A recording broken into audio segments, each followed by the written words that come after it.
اچھا یہاں پہ جتنی ویڈیوز آپ ہی ہم دیکھتے ہیں ایک فیل ہوتا ہے کہ جیسے نا کوئی رافضی بیٹھ کے نا اپنے اسٹیج کے اوپر لگا ہوا ہے، اور یہ ایک فیلنگ ایک آتی ہے کیونکہ جب باغ فدق کی بات آتی ہے، آج سے 6 سال پہلے آپ نے کہا تھا کہ میں ایک کلپ بناؤں گا اور جیسے میں پورا ڈیٹیل سے سرچ کر کے چیز نکال کے لاتا ہوں، میں 4-5 گھنٹے 6 گھنٹے کا کوئی کلپ بناؤں گا، وہ 6 سال گزر گئے ہیں. نہیں یہ دو الگ باتیں آپ نے بات کر دی رافضیوں والی، ایک بات کر دی ناسبیوں والی، ایک بات پہ رہے نا. لیکن دیکھیں نا میں تو نہ رافضی ہوں نہ ناسبی ہوں، میں تو الحمدللہ اہل سنت کے منہج پہ ہوں، کتاب و سنت کا ماننے والا ہوں اور اسی کو لے کے آگے چل رہا ہوں. اچھا باغ فدق کا آپ نے کہا تھا کہ میں 6 سال پہلے راؤنڈ اباؤٹ آپ نے کہا تھا کہ میں پورا ڈیٹیل کلپ بناؤں گا. ہاں جی، ضرورت ہی نہیں پڑی نا.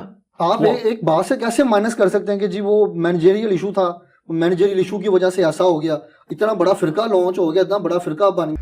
اس کا ایشو جو ہے صدیوں سے اہل سنت اہل تشیع کے درمیان ایک بون آف کنٹینشن بنا ہوا ہے. تو میرے نزدیک یہ مینیجریل ایشو تھا. اگر حضرت ابوبکر الصدیق رضی اللہ تعالیٰ عنہ نے اپنے پاس اس کو رکھا اس بنیاد پہ کہ نبی صلی اللہ علیہ وسلم کے بہاف پہ میں اب خلیفہ ہوں، مجھے امت نے چنا ہے، تو آپ صلی اللہ علیہ وآلہ وسلم کی جگہ میں مینجمنٹ کروں گا، باقی اس کے جو معاملات ہیں وہ اہل بیت کو ہی جاتے تھے. تو یہ ان کا موقف بالکل ٹھیک تھا. اور اگر وہ حضرت فاطمہ کو دے دیتے، جیسا کہ بعد میں عمر بن عبدالعزیز نے جو ہے وہ آل فاطمہ کو دے دیا، تب بھی درست ہوتا. تو یہ مینیجریل ایشو تھا اور اس میں سیدہ فاطمہ جو ناراض ہوئی، اب یہ ناراضگی جو ہے ان کی سیدنا ابوبکر صدیق رضی اللہ تعالیٰ عنہ کے ساتھ ایک بشری تقاضے کے تحت تھی. بیسیکلی یہ مینجمنٹ کا ایشو تھا کہ میں آپ نبی صلی اللہ علیہ وسلم کی وارث ہوں تو آپ کے بہاف پہ میں اس کو مینج کروں گی. تو سیدنا ابوبکر صدیق نے اس لیے وراثت والی حدیث ان کو یاد کروائی کہ بھی نبیوں کا تو وارث ہی کوئی نہیں ہوتا، جب وارث نہیں ہوتا تو تولیت والا مینجمنٹ والا ایشو آپ کے حوالے کیسے کر دیا جائے. جی اور یہ واقعی بہت پیچیدہ مسئلہ ہے. تو اس کے اوپر آپ نے ایک بات کوئی کی تھی، اب میرے ذہن سے نکل رہی ہے، لیکن اس کا کوئی مفہوم اس طرح بنتا تھا کہ آپ نے فرمایا تھا کہ یہ حضرات جو تھے نا، انہوں نے حضرت ابو بکر کی جو پیش کردہ حدیث تھی اس کو رد کر دیا، لیکن اس کے باوجود ان کا دوبارہ کلیم کرنا اس بات کی دلیل ہے کہ یہ سمجھتے تھے کہ ایسی کوئی حدیث رسول اللہ صلی اللہ علیہ وسلم نے نہیں فرمائی ہوئی. یہ یاد آپ نے فرمایا تھا نا؟ جی بالکل. اچھا اس میں گزارش کروں، شاید آپ کے علم میں نہیں ہے یہ چیز، کہ مفتی محمد اسحاق صاحب نے ایک بات کی تھی اور ان کی اپنی بات نہیں تھی، انہوں نے حوالہ بھی دیا تھا.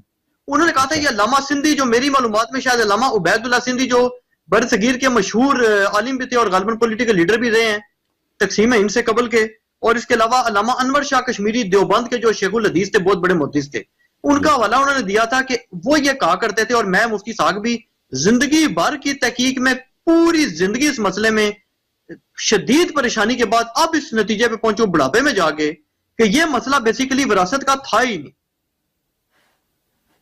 جی اور اب انجینئر صاحب یہی بات کرتے ہیں. اب آپ بھی حیران ہوں گے پھر کس چیز کا ہے. تو وہ یہ کہتے تھے کہ بیسیکلی یہ مسئلہ تھا کیئر ٹیکنگ کا، متولی ہونے کا. وہ کہتے تھے جی کہ بیسیکلی جو سیدہ فاطمہ الزہرا سلام اللہ علیہا نے مطالبہ کیا تھا وہ ایسے کیئر ٹیکر کر رہی تھی. تو ہم نے پوچھا، میں نے بھی پوچھا کہ اس کی کیا دلیل ہے. وہ کہتے ہیں جی جو کیئر ٹیکر کا بھی مطالبہ ہوتا ہے نا وہ بالکل درست ہوتا ہے. اور وہ کہتے تھے کہ سیدہ فاطمہ کا مطالبہ 100% جائز تھا. لیکن وہ کہتے ہیں کہ یہ جو موقف ہے نا کہ انبیاء کی وراثت نہیں ہوتی، یہ نہ صرف اہل سنت کا ہے بلکہ اہل تشیع کے ہاں یہ صحیح سند روایت موجود ہے. اور وہ کہتے تھے کہ حضرت علی، حضرت عباس، حضرت فاطمہ الزہرا سلام اللہ علیہا سب اس کو مانتے تھے کہ انبیاء کی وراثت نہیں ہوتی. لیکن حضرت فاطمہ الزہرا سلام اللہ کا موقف یہ تھا کہ میرا پہلا حق بنتا ہے کہ میں اس کی care taker Bannu, being a daughter of رسول اللہ صلی اللہ علیہ وسلم. اور مفتی صاحب اس کی مثال بھی دیتے تھے. وہ فرماتے تھے جی کہ اگر میں نے ایک مسجد بنائی ہے وہ میری ملکیت تو نہیں ہے، لیکن یہ ایک بالکل درست بات ہے کہ اگر میرا بیٹا یہ مطالبہ کرے کہ مجھے اس کی کیئر ٹیکنگ دے دی جائے. جی اچھی بات ہے. دیکھیں بھائی، اگر کوئی بھی شخص کوئی ادعا کرتا ہے تو انجینئر صاحب یہی بات کرتے ہیں، وہ کہتے ہیں یہ انتظامی مسئلہ تھا، یہ وراثت کا مسئلہ ہی نہیں تھا. جی دیکھیں اگر مولوی عبید اللہ سندھی یا مولوی انور شاہ کشمیری کوئی بات ادعا کرتے ہیں تو اگر وہ قرآن اور سنت کے مطابق ہے تو وہ حق ہے.